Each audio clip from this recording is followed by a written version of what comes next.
কলকাতায় এরকম দুর্ঘটনা কত আগে ঘটেছিল খুব একটা জানা নেই। তবে আহ, গতকাল মধ্যরাতে 11:45 যে ঘটনা ঘটল সেটা আমাদের খুবই ব্যথিত করেছে। ইতিমধ্যে 7জন মারা গেছেন, আরও অনেকে এখনও হসপিটালে রয়েছেন। 2জন নাকি এখনও সেই ইটের রাশের নিচে পড়ে আছেন। তা এটা সত্যিই খুব মর্মন্তুদ ঘটনা। এইরকম ঘটনা কেউই আমরা প্রত্যাশা করি না। এখন কাউন্সিলরের অপরাধ কিছুটা আছে, অস্বীকার করার নেই। তারপরে যে প্রমোটার সে অ্যারেস্ট হয়েছে, প্রমোটারের সম্পূর্ণই তার যে পয়সার যে ভয়ঙ্কর লোভ, সেই লোভ লালসার ফলে আজকে এরকম একটা ঘটনা ঘটলো। একটা পুকুর বুঝিয়ে পাঁচতলা, আরে বাপরে,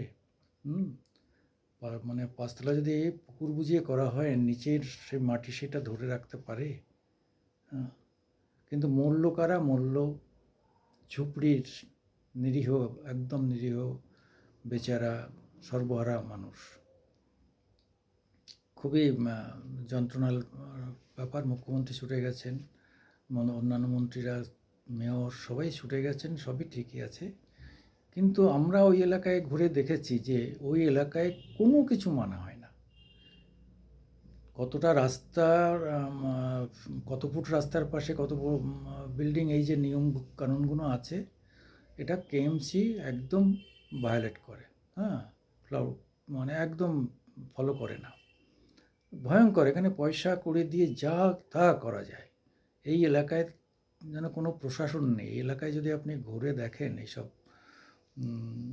2-3টে আপনার 76, 73, 71 এই সমস্ত ওয়ার্ডগুলোতে ঘুরে দেখলে বুঝবেন যে এখানে কোনো প্রশাসন নেই। এখানে প্রশাসক হচ্ছেন কাউন্সিলর আর লোকাল নেতা। এই কাউন্সিলরকে কেন্দ্র করেই লোকাল নেতাদের সব কিছু আবর্তিত হয়। এরকম একটা জায়গায় এরকম একটা ঘটনা ঘটে গেল। এর থেকে আমাদের প্রত্যেকেরই শিক্ষা নেওয়া উচিত। যারা ক্ষতিগ্রস্ত হয়েছেন তাদের জন্য আর্থিক অনুদানের কথা মানে ঘোষণা করেছেন মুখ্যমন্ত্রী, কিন্তু তা নিয়ে আবার প্রশ্ন উঠেছে, যেহেতু ইলেকশনের কোড অফ কন্ডাক্ট চালু হয়ে গেছে, ফলে রাজ্য সরকার কাউকে এইভাবে টাকা দিতে পারেন না। এটা নিয়ে একটা বিতর্ক হচ্ছে, সেটা ইলেকশন কমিশনে গিয়ে সেটা নির্ধারণ হবে। তবে এই লোকগুলো ক্ষতিপূরণ পাক ঠিকই, টাকা দিয়ে জীবনের ক্ষতিপূরণ কোনো দিনই হয় না, হবে না। কিন্তু তবুও তাদের আহতরা চিকিৎসা পাবে, তারপরে তাদের একটু মাথা গোঁজার ঠাঁই তারা করতে পারবে। এই ব্যাপারগুলোতে অর্থের প্রয়োজন আছে এবং সেটা একদম পুরো উড়িয়ে দেওয়া যাবে না। ফলে আমরা আজকে সমবেদনার সঙ্গে সঙ্গে সবাই এদের পাশে দাঁড়িয়ে সরকার, বিরোধী দল, শাসক দল, সাধারণ মানুষ,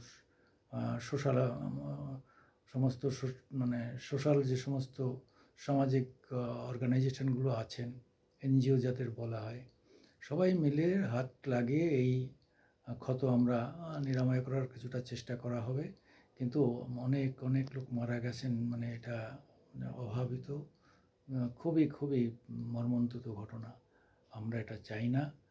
আমরা চাই এদের পরিবার যাতে মানে শোক কাটিয়ে উঠতে পারেন। সমস্ত মানুষ তাদের পাশে গিয়ে দাঁড়াতে হবে।